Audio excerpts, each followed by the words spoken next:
Yeah, there's the dream where the hands come shooting out of the water and like start grabbing him. But yeah, then that's when he wakes up and he's in the shack being taken care of by the old black man. The old man does sees him doing the voodoo. Yep, does some chanting and drinks a vial of liquid. Doing the voodoo, is that a verb? Doing the voodoo. And he ends up leaving Jesse alone in the shack the next day. And Jesse starts being a dick and snoops around. His name is Bernie Lomax, Scott. Bernie is searching the shack. His character's name is Jesse, Randy. Well, you know me. And you know me, I write down the character names. If I know names. people from something else, then that's what their name is.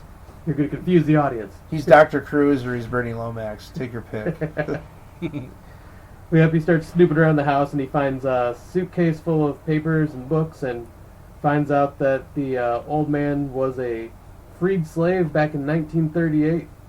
And he basically confronts the old man and assumes that he's around 200 years old and tells the guy that he knows his secrets. Show me your immortality secrets. Yep, demands him to show how he does it. Jesse knocks him out and then tosses him in the pond after he says he won't reveal where that vial liquid is. First the guy agrees to show him, and he starts teaching him or whatever, but Bernie Lomax is impatient.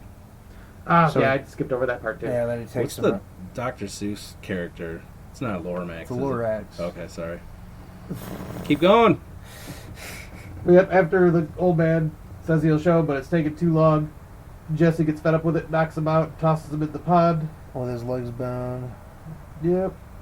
And then the old man comes back and ties him down to the floor and basically says, I've already shown you, or you've already experienced the liquid, you've already experienced immortality. I gave it, that's why you're still alive right now.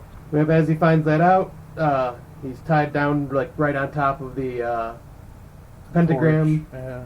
And the old man breaks his legs and arms and burns his face with a torch, basically to make him suffer for all eternity. Basically, it ends just like, was it Johnny got his gun? Yeah. He's like a human fucking... He wanted immortality, so he has to live through shit. That's terrible. Yeah, and it goes to the hospital where they see his body, like, he'll have to live out the rest of his 70 years, because the guy said that he'd live for another 70 years like that.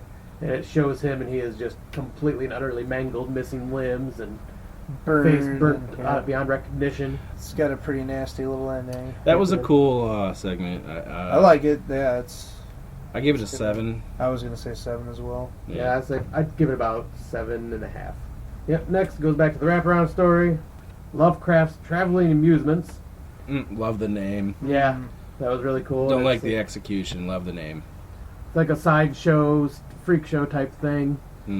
With like a girl going in to see a glass eater who, like, what was his name? Arden the Glass Eater. Well, it's funny, before that, the carnival barker, the dwarf is Master Blaster from, Beyond Thunderdome. Oh, wow. Then it goes to the tent where he's playing poker with a bunch of his friends. With and the freaks. Yep, with Say the it like freaks. it is. Okay, with the freaks. And the head mistress of the whole amusement park comes in, basically telling them that they need to do exactly what she says. Well, she's jealous that the glass eater is with another woman, too. Yep, and basically saying that, he owes her for his life. And well, we find out that all the performers are convicts in hiding, basically. Then he goes and meets with the girl again. With the girl and tells her she graveyard. needs to... And then she ends up talking him into staying and making out. Glass starts protruding from his fingertips. And That's nails. Was it? Okay. Yeah. Nails start protruding from his fingertips. No, they're like screws. Nails or screws or something. Yeah, the screws. He Because I was takes like, off running. we got fucked. He just turned into Screw Guy all of a sudden. Yeah, he takes off running and goes back to the carnival, and the mistress is there and says that she's given him the power to eat glass and she can take it away. And she uses a voodoo doll on him to hurt him. But didn't he read the script that said specifically, you're eating candy glass? He didn't... okay, yeah. God damn it. He didn't need her. I don't know, for that. Whatever. That's edited out. I am high. Not as funny as you thought it was going to be. Then see, they run off, he It's grabs the definitely girl, and they run off, and like the henchman tries to stop him, and Master Blaster stabs him. Yep, and that's when he Puts opens his eyeball his in the shirt. chest. Yep, opens Or his he shirt, has shows the eyeball on his chest. And then you see that the mistress is super pissed that Leonard is dead. And they escape to a hotel, as once again they're starting to make out, he starts screaming and gets basically torn to pieces in a bloody show of glass and metal and just razors. explodes with razor blades and things. Yeah, but then the mistress shows up and laughs at the mess where Emeralisa's cradling his bloody body, and she ends up becoming the human pincushion. Freak. So Yeah, that's definitely the least Yeah. good and like just kind of out of place and throws the movie off a little bit. I would give this one about a 6.5. I gave it a 6, I believe I wrote down. I would say 6. The only really, like, I'm usually a sucker for stuff that's carnival related, but like the only really good thing you can say about it is the ending, like the gore at the very end. Right. Oh, the popping out of his body scenes. Yeah. Oh, yeah, that was really cool, though. Yeah, that was like a nice ending to the short story. It cuts back to the wraparound story, and once again, I don't have anything written down here. I don't There's either. anything said, There must so. not have been anything. So. And then it moves on to the next one where it seems to be the Civil War. Civil War soldiers are walking through the Definitely woods. the Civil War. Civil War Yankees soldiers marching walking through the around. woods, and they ambush the enemy soldiers. Confederates. Don't have to be so precise, but whatever. Well, I mean, could you tell me which side wore what color? The Confederates wore the grays, and There you go. You only know that because of South Park, though. Keep going. but they find a letter on their bodies saying the war is over.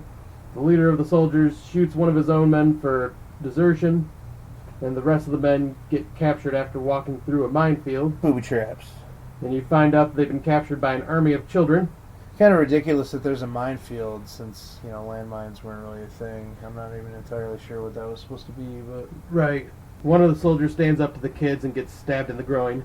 The kids keep talking about someone called the magistrate. The magistrate. They, Which is their Malachi. Their blue man. Mm. He who walks behind the rose. Yeah, but then they capture the soldiers, have them all tied up and separated, and they cuts to one scene where they end up cutting out one of the soldiers' eyes to see if it fits in the little girl's For the missing crippled eye. girl, yeah. And then the leader of the soldiers tries talking the little girl Amanda into untying him.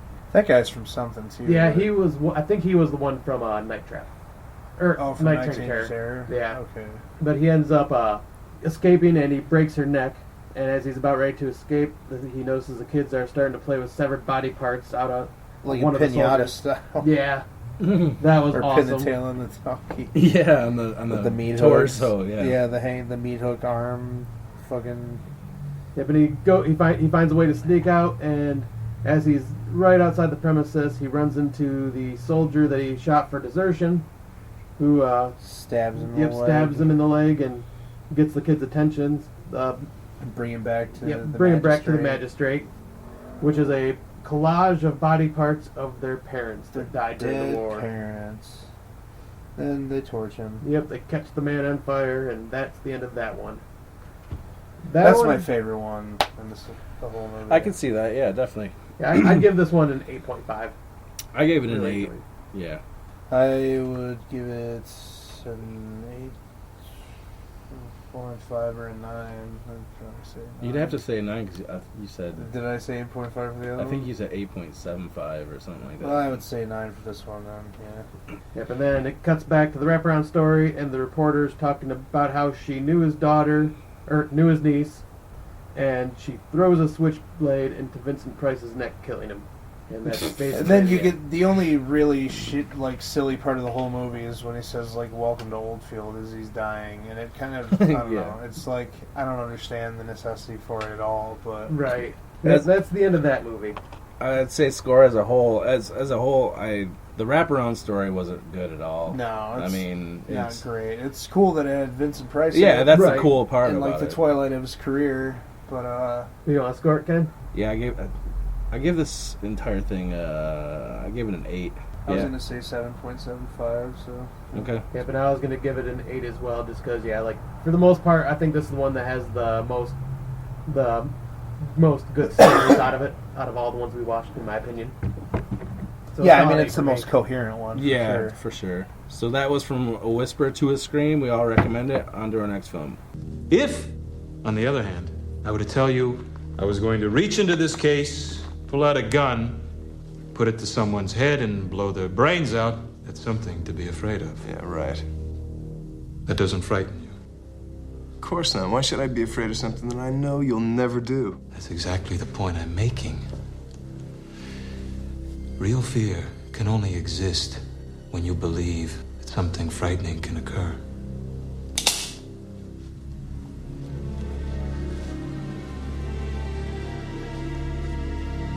Does this change your feelings? Our next film is After Midnight. I believe it's the 89 Anthology. It's got Pamela Adlon from Lucky Louie, and she was the voice of Bobby Hill from King of the Hill. Oh, really? Yeah, she's a voiceover for quite a few cartoon things or whatever. Nothing really honorable mention as far as like prestigious actors, I guess. Yeah, there's the chick from CSI and Tommy Knockers. Marge Yeah. Helgenberger. And the daughter from Mr. Belvedere, and the dude doctor from Two Evil Eyes. From the he's Mr. Voldemort segment. he's the main dude in this movie. Anyways, the professor. it's about these college girls, and they took a class in fear. Fear. One girl just doesn't like it. She doesn't know why. She just has a bad feeling, which explains later in the movie. I guess this professor's methods are a little bit unconventional. He pulls out a gun on one of his students. Yeah, you could say that's unconventional. Yeah, and then the guy, which this is a running thing in the entire framing story, where he makes one of his students piss his pants, and he's really upset with his fucking luscious mullet, and he's very upset. Yeah, because he's like... He had everything going on. Sexy buff dude. Yep, he had everything, and it was ruined my life. all stripped away. So he's very upset, so... Well, I mean, he establishes himself as being a total douchebag right away. When he said... Are you afraid of anything? Yeah, girls don't say no. Well, girls that say no. Yeah, girls that say no. Yeah. Well, if he didn't want to get laid. Girls that don't say yes? I don't know. Whatever he said.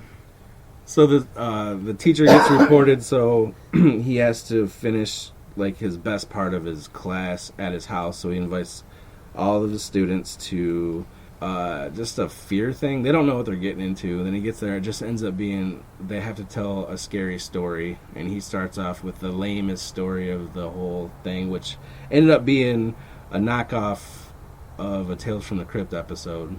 More or less, yeah. And it felt like a Tales from the Crypt episode. Yeah, sure. The one with Marty McFly's brother. Yep, Marty McFly's. Yeah, well, I like how you say that like you've known that and you found out when I did. Just like an hour ago. Whatever. It's his birthday. Oh, yeah, so it's his birthday, and him and his wife are driving past this big, scary house that is very reminiscent of like Night of the Demons, which we're doing next pod. Yeah. And they get a flat, so she recommends like going up to the house for help, and he's like reluctant, and they go up there, and he ends up pushing her in a window, and like then he can't find the bitch, just like a woman. Jesus Christ! Not the bitch part, just she's got to. He wanders off. Emotionally too. I'm going through a bad breakup right now. I'm just kidding. I'm not. I know. Okay. That's why we're laughing. So the whole thing is he's looking for his wife. He finds clues that she might be dead, blood on the floor, and he hears a scream, and cuts to a scene where he's standing in front of a door, and it opens, and it's his wife. And then it closes, and it turns back around, and it's not his wife. It's like some dude with fucking hedge clippers. Like a Kmart mask with hedge clippers. Right. And it keeps opening and closing, and then he gets freaked out, falls into like a suit of armor with a sword. Swad. Which is as soon as Randy saw the sword, he knew exactly what was going to happen. Yeah, he even called it. Yeah, it's pretty predictable.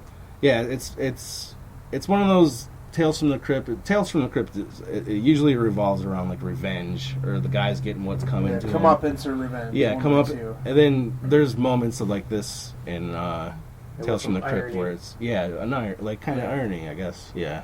Cruel irony. Especially with the iron cast suit. Irony. It was pretty iron. Let... Your jokes are failing tonight. Miserably. I was trying to do a pun. You're good at puns. You're a pun. Nope. Just doing it. That didn't work. Just doing it wrong.